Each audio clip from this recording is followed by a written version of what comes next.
पूजा पाठ करते समय ध्यान रखने योग्य जरूरी बातें। हिंदू धर्म में पूजा पाठ को बड़ा ही महत्व दिया गया है और रोज भगवान पूजा को अनिवार्य बताया गया है। लोग इसका पालन भी करते हैं, लेकिन कई बार देखा गया है कि कुछ लोग हमेशा इस बात की शिकायत करते हैं कि वे पूजा तो कर रहे हैं, लेकिन उन्हें पूजा का सही फल नहीं मिल रहा है। दिन रात भगवान के नाम को जपते हैं, लेकिन भगवान उनकी प्रार्थना नहीं सुनते हैं। इसके कई कारण हो सकते हैं, लेकिन एक बड़ा कारण पूजा के नियमों में कुछ गलतियां होना है। लोग जाने अनजाने में भगवान को कुछ ऐसा चढ़ा देते हैं जो उन्हें प्रिय नहीं होता है। ऐसे में हो सकता है कि भगवान नाराज हो जाएं और पूजा फल न मिले। इसलिए हम आपको बताने जा रहे हैं कि पूजा पाठ करते समय आपको किन किन बातों का विशेष ध्यान रखना चाहिए। लेकिन उससे पहले अगर आप भी चाहते हैं कि लक्ष्मी माँ का आशीर्वाद आप पर बना रहे, तो इस वीडियो को लाइक करें और हमारे चैनल को सब्सक्राइब कर लें। कमेंट बॉक्स में जय लक्ष्मी माता जरूर लिखें।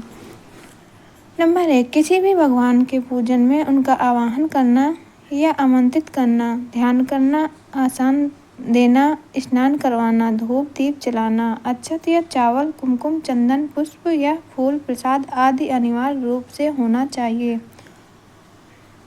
नंबर 2, पूजन में पान का पत्ता भी रखना चाहिए। ध्यान रखें, पान के पत्ते के साथ इलायची, लौंग, गुलकंद आदि भी चढ़ाना चाहिए। पूरा बना हुआ पान चढ़ाएंगे तो श्रेष्ठ रहेगा। नंबर 3, देवी देवताओं को हार, फूल, पत्तियां आदि अर्पित करने से पहले एक बार साफ पानी से अवश्य धो लेना चाहिए। नंबर 4, सभी प्रकार की पूजा में चावल विशेष रूप से चढ़ाए जाते हैं। पूजन के लिए ऐसे चावल का उपयोग करना चाहिए जो अखंडित पूरे चावल हों, यानी टूटे हुए ना हों। चावल चढ़ाने से पहले उन्हें हल्दी से पीला करना बहुत शुभ माना गया है। इसके लिए थोड़े से पानी में हल्दी घोल लें और उस घोल में चावल को डुबोकर पीला किया जा सकता है। नंबर 5, पूजन कर्म में इस बात का विशेष ध्यान रखें कि पूजा के बीच में दीपक बुझना नहीं चाहिए। ऐसा होने पर पूजा का पूर्ण फल प्राप्त नहीं हो पाता है। नंबर 6, भगवान विष्णु को प्रसन्न करने के लिए पीले रंग का रेशमी कपड़ा चढ़ाना चाहिए। माता दुर्गा, सूर्यदेव व श्री कृष्ण को प्रसन्न करने के लिए लाल रंग का, भगवान शिव को प्रसन्न करने के लिए सफ़ेद वस्त्र अर्पित करना चाहिए। नंबर 7, किसी भी प्रकार के पूजन में कुल देवता, कुल देवी, घर के वास्तु देवता, ग्राम देवता आदि का ध्यान करना चाहिए। इन सभी का पूजन भी करना चाहिए। नंबर 8, पूजन में हम जिस आसन पर बैठते हैं उसे पैरों से इधर उधर खिसकाना नहीं चाहिए। आसन को हाथों से ही खिसकाना चाहिए। नंबर 9, यदि आप प्रतिदिन घी का एक दीपक भी घर में जलाएंगे तो घर में कई वास्तु दोष भी दूर हो जाएंगे। नंबर 10, सूर्य, गणेश, दुर्गा, शिव और विष्णु के पंचदेव कहलाते हैं।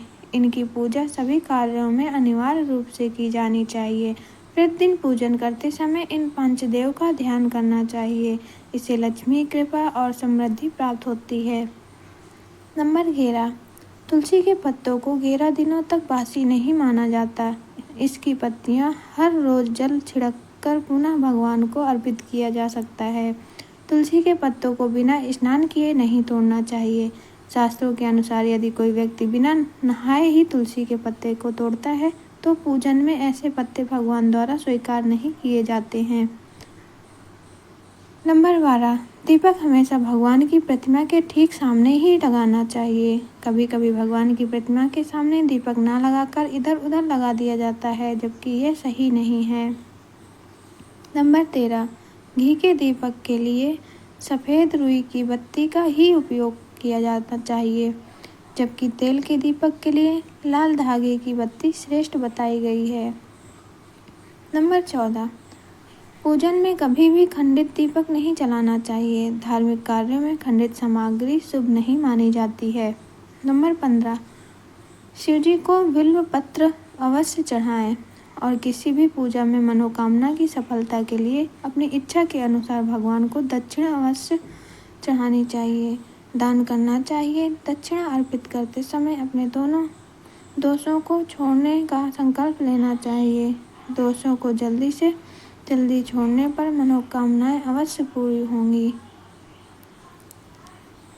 नंबर 16, भगवान सूर्य की 7, श्री गणेश की 3, विष्णु जी की 4 और शिव जी की 1 या 2 परिक्रमा करनी चाहिए। नंबर 17, घर में या मंदिर में जब भी कोई विशेष पूजा करें तो अपने इष्ट देव के साथ ही वास्तविक कलश, नवग्रह देवता, पंच लोकपाल, शोषण मातृका, तप्त मातृका और पूजन भी अनिवार्य रूप से किया जाना चाहिए। इन सभी की पूरी जानकारी किसी ब्राह्मण पंडित से प्राप्त की जा सकती है। विशेष पूजन पंडित की मदद से ही करवानी चाहिए ताकि पूजा विधिवत हो सके। नंबर 18, घर में पूजन स्थल के ऊपर कोई कबाड़ या भारी चीज न रखें। नंबर 19, भगवान शिव को हल्दी नहीं चढ़ाना चाहिए और न ही शंख से जल चढ़ाएं। नंबर 20, पूजन स्थल पर पवित्रता का ध्यान रखें। चप्पल पहनकर कोई मंदिर तक नहीं जाना चाहिए। चमड़े का बेल्ट या पर्स अपने पास रखकर पूजा ना करें। पूजन स्थल पर कचरा इत्यादि न जमा हो पाए। नंबर 11, मंदिर में लगे सूखे हार फूल हटा देने चाहिए। नंबर 22, हमेशा भगवान श्री गणेश की आराधना से पूजा प्रारंभ करें। श्री गणेश को तुलसी दल चढ़ाने से बचें। भगवान गणेश को तुलसी दल चढ़ाने से दोष लगता है। नंबर 23, शिव शंभू को कभी भी केतकी का फूल नहीं चढ़ाना चाहिए। पौराणिक कथाओं के अनुसार भगवान शिव ने केतकी को श्राप दिया था, इसलिए भगवान शिव को यह फूल नहीं चढ़ाना चाहिए, वरना भक्तों के काम बिगड़ सकते हैं। नंबर 24, भगवान की प्रतिमा को स्नान करवाते वक्त सिर्फ उंगलियों का प्रयोग करें। भगवान को स्नान करवाते समय कभी भी अंगूठे का इस्तेमाल नहीं करना चाहिए। ऐसा करने से भगवान अप्रसन्न होते हैं और घर में विपत्ति आ जाती है। नंबर 25, दीपक को कभी भी जमीन पर रखकर प्रज्वलित ना करें। ऐसा करने से धन की बर्बादी होती है और घर में असुविधा आती है। नंबर 26, पूजा के वक्त अगरबत्ती का प्रयोग ना करें। ऐसा इसलिए क्योंकि इसे बांस की लकड़ियों के साथ बनाया जाता है और बांस की लकड़ियों का प्रयोग अंतिम संस्कार में किया जाता है, इसलिए इसे अशुभ माना गया है। नंबर 27, रविवार के दिन तुलसी के पत्ते तोड़ने से बचें। मान्यताओं के अनुसार रविवार के दिन तुलसी के पत्ते तोड़ने से भगवान विष्णु अप्रसन्न होते हैं। नंबर 28, भगवान शालिग्राम को कभी भी चावल अर्पित नहीं करना चाहिए। वास्तुशास्त्र के अनुसार ऐसा करने से दोष लगता है। नंबर 29, पूजा में गंदे कपड़े पहनकर ना बैठें। कभी भी गंदे कपड़े पहनकर पूजा नहीं करवानी चाहिए। मान्यताओं के अनुसार ऐसा करने से घर में दरिद्रता आती है। नंबर 30, पूजा के दौरान मन को पवित्र रखें। कभी भी पूजा करते समय मन को दूषित नहीं रखना चाहिए। कहा जाता है कि पूजा के दौरान मन में बुरे ख्याल रखने से पूजा का फल प्राप्त नहीं होता है। नंबर 31, पूजा में इस्तेमाल किए गए फूल अगर सूख जाएं तो उन्हें कभी भी फेंकें नहीं। सूखे हुए फूलों को किसी पवित्र नदी में प्रवाहित कर दें। 32, शास्त्रों के अनुसार देवी देवताओं का पूजन दिन में 5 बार करना चाहिए। सुबह 5 से 6 बजे तक ब्रह्म मुहूर्त में पूजन और आरती होनी चाहिए। इसके बाद प्रातः 9 से 10 बजे तक एक दूसरी बार का पूजन, दोपहर में तीसरी बार का पूजन करना चाहिए। इस तरह पूजन के बाद भगवान को शयन करवाना चाहिए। शाम के समय 4-5 बजे पुनः पूजन और आरती, रात को 8 से 9 बजे शयन करती चाहिए। जिन घरों में नियमित रूप से 5 बार पूजन किया जाता है वहाँ सभी देवी देवताओं का वास होता है और ऐसे घरों में धन धान्य की कोई कमी नहीं होती है।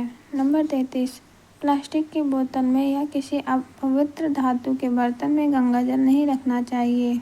पवित्र धातु जैसे एल्युमिनियम और लोहे से बने बर्तन में गंगा जल नहीं रखा जाना चाहिए। गंगा जल के बर्तन में रखना, तांबे के बर्तन में ही गंगा जल हमेशा शुभ रहता है। नंबर 34, स्त्रियों को और अपवित्र अवस्था में पुरुषों को शंख नहीं बजाना चाहिए। यह इस नियम का पालन नहीं किया जाता है तो जहाँ शंख बजाया जाता है वहाँ से देवी लक्ष्मी चली जाती हैं। नंबर 35, मंदिर और देवी देवताओं की मूर्ति के सामने कभी भी पीठ दिखाकर नहीं बैठना चाहिए।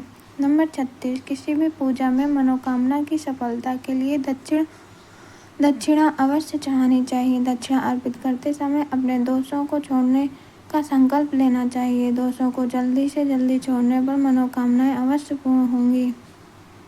नंबर 37, आमतौर पर फूलों को हाथों में रखकर हाथों से भगवान को अर्पित किया जाता है। ऐसा नहीं करना चाहिए। फूल चढ़ाने के लिए फूलों को किसी पवित्र पात्र में रखना चाहिए और इसी पात्र से लेकर देवी देवताओं को अर्पित करना चाहिए।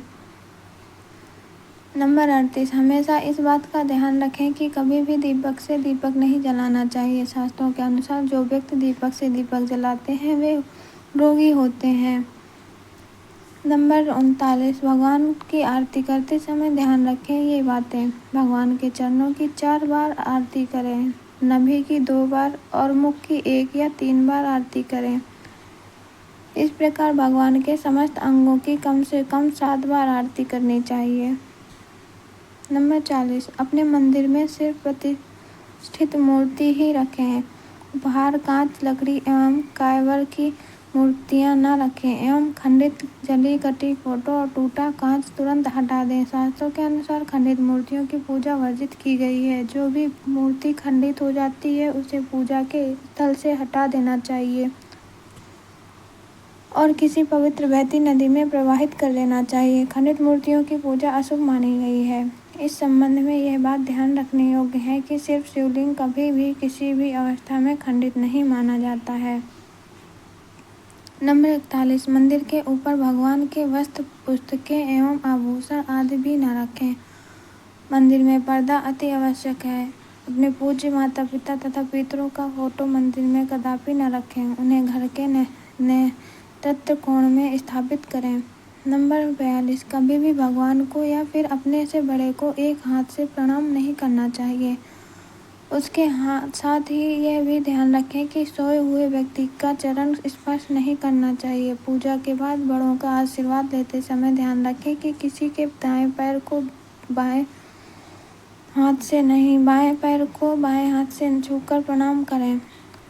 43, जप करते समय जीभ या होंठ को नहीं हिलाना चाहिए। उसे उपांश जप करते हैं, इसका फल 100 गुना प्राप्त होता है। माला जप करते समय दाएं हाथ को कपड़े या गौमुखी से ढककर रखना चाहिए। जप के बाद आसन के नीचे भी भूमि को स्पर्श कर नेत्रों से लगाना चाहिए। इससे आपको जप के पूर्ण फल की प्राप्ति होती है। नंबर 44, शास्त्रों के अनुसार घर में पूजा करने का स्थान कोण में होना चाहिए। उत्तर दिशा और पूर्व दिशा के बीच का भाग ईशान कोण होता है और ईशान कोण को शुभ कार्यों के लिए उससे उत्तम दिशा माना गया है। इस दिशा में पूजा के मंदिरों को स्थापित करें। यदि किसी कारणवश ऐसा ना भी कर पाए तो भूल कर भी घर के ईशान कोण में गंदगी जमा न होने दें व घर के इस हिस्से को सदा पवित्र रखें। ईशान कोण के अतिरिक्त पूर्व दिशा भी पूजा स्थान के लिए श्रेष्ठ मानी जाती है। इसलिए आप घर में ईशान कोण व पूर्व दिशा दोनों से जहाँ भी सुविधाजनक रूप से पूजा स्थल की स्थापना कर सकते हैं।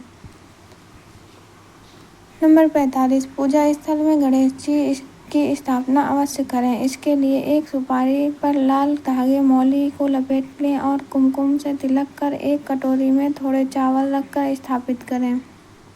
नंबर 46, पूजा स्थल में एक कोने में बंद पात्र में गंगा जल अवश्य रखना चाहिए।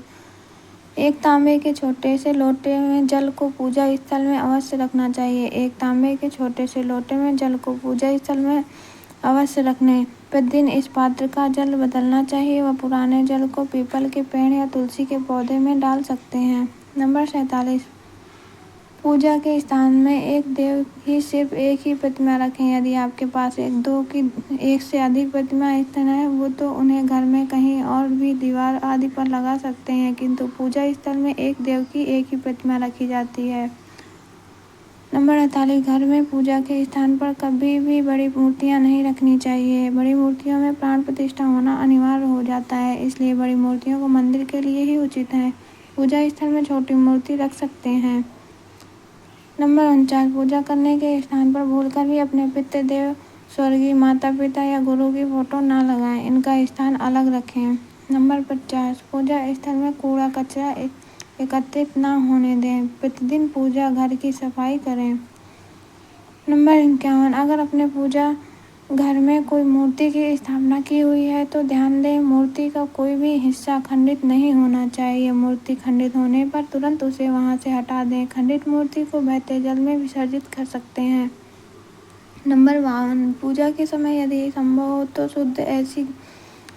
शुद्ध देसी गाय का घी का ही प्रयोग करें। वह भोग लगाने के लिए अग्नि में गाय के गोबर के खंडों उपलों व ही प्रयोग करना उत्तम माना गया है। नंबर 53, पूजा पाठ के समय दीपक कभी भी बुझना नहीं चाहिए। शास्त्रों में एक बड़ा अपशगुन माना गया है। नंबर 54, पूजा पाठ के समय गूगल युक्त धूप बत्ती का प्रयोग करें। गूगल घर के वातावरण को शुद्ध और घर से नकारात्मक ऊर्जा का बुरे दोष को दूर करती है। नंबर 55, रात्रि को सोते समय पूजा स्थल को लाल पर्दे द्वारा ढक दें व सुबह सोने पर पर्दे को हटा दें। नंबर 56, पूजा करते समय भगवान को फल चढ़ाना शुभ माना जाता है। कुछ फूल देवी देवताओं को विशेष रूप से प्रिय होते हैं और फूल चढ़ाते समय इस बात का ध्यान रखना चाहिए जैसे दुर्गा माँ को लाल और भगवान विष्णु को पीले रंग के ही फूल चढ़ाने चाहिए। पूजा में कभी भी बासी फूल नहीं चढ़ाने चाहिए, ये अशुभ माना जाता है।